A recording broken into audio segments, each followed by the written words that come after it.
Meron ka rin. Kahit na at 6, advance ka na mag-isip. Ismael Bernal. Ay, direktor. Oo. Kasi gusto niya perfect.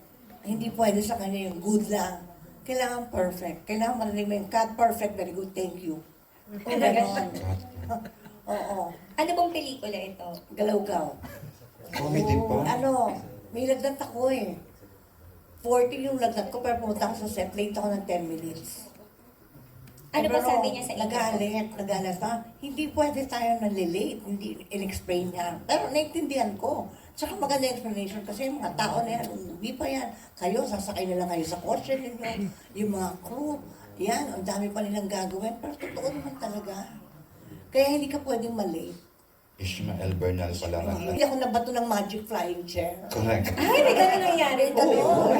Oh my God. Pero hindi ako nabato. Okay. Ang iba na ba to? Ako, si Daddy Dolphy. Oo. Oo, syempre siya yung maraming payo.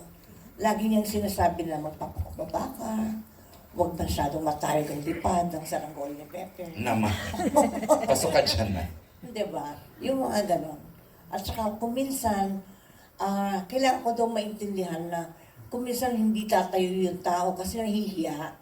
Sabi niya, ikaw na lang yung magparaya, anak. Sabi niya, dahil ang hirap mo pinapagawa mo, bruha. Sabi sa akin. Daddy. Cute. Bruha daw ako. Sabi niya, pero nung wala na siya, doon ko naintindihan lalo yung sinasabi niya. Madami akong ganon. Ayun po. Sa dami po